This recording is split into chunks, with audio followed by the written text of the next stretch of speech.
Praise the Lord. என் அன்பு தேவனுடைய பிள்ளைகள், இந்த நாளில் கூட கர்த்தருடைய வார்த்தை உங்களோடு கூட பகிர்ந்து கொள்வது மிகவும் நான் மகிழ்ச்சி அடைகிறேன். இந்த நாளில் கூட கர்த்தருடைய வார்த்தை இவ்விதமாய் சொல்கிறது. கலாத்தியர் 4:11, நான் உங்களுக்காக பிரயாசப்பட்டது வீணாய் போயிற்றோ என்று உங்களை குறித்து பயந்திருக்கிறேன்.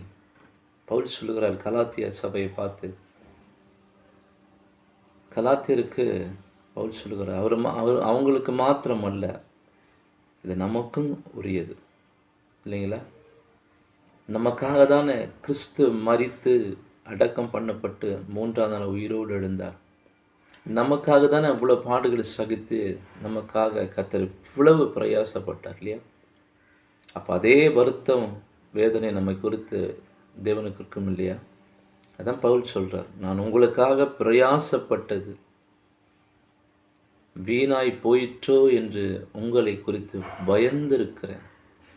இப்போ இவ்வளவு நாள் நம்ம கொடுக்கப்பட்ட சத்தியம், கர்த்தருடைய வார்த்தை, போதகம், இது எல்லாமே நம்முடைய இருதயத்தில் தங்கி நமக்குள்ளே இது கிரியை செய்யுதா?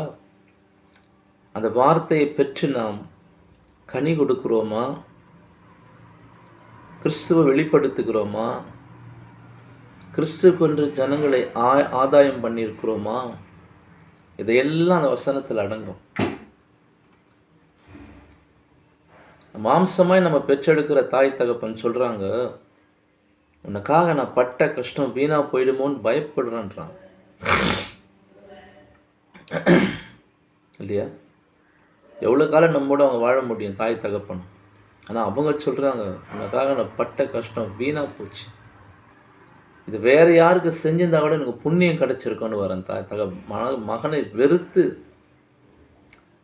அவர் பட்ட கஷ்டங்கள், பிரயாசங்கள் எல்லாமே ஒரு நாளில் வீணாய் போயிடுச்சுன்னு தெரியும் பொழுது அவருடைய இருதயம் எவ்வளோ வேதனைப்படும். உன்னை வளர்த்ததுக்கு 2 மாடை வாங்கி வளர்த்துருந்தா கூட எனக்கு சம்பாத்தியம் பண்ணி கொடுத்துருக்குன்னு சொல்லுவாங்க. உன்னை பெற்றதுக்கு 2 மாடை வாங்கி வளர்த்துருப்பேன். இப்படிதான் உலக பிரகாரமான தகப்பன். ஏன்னா அந்த பலன் நம்மகிட்ட இல்லை. அவர் வேர்வை சிந்தி உழைத்து நம்மை படித்து ஆளாக்க வேணும்னு சொல்லி நினைக்கிறாரு. ஆனால் அதனோட ரிசல்ட்டை நம்ம கொடுக்க மாட்டேங்கிறோம். அப்போ அது அவனுக்கு எவ்வளோ வேதனையாக இருக்கு இல்லையா? அந்த வேதனையின் வெளிப்பாடு அந்த வார்த்தை வெளியே வரும். மகனுக்கும் தந்தைக்கும் பிளவு உண்டாக்கும், தாய்க்கும் மகனுக்கும் பிளவு உண்டாக்கும். அதே தானே கிறிஸ்து நமக்காக தியாகம் பண்ணவர். பவுல் சொல்கிறார், இவ்வளோ காலம் உங்களுக்காக பிரயாசப்பட்டது வீணாக போயிடுமான்னு பயப்படுறேன்றார். சத்தியத்தை சொல்லி கிறிஸ்துவை அறிவித்து எல்லா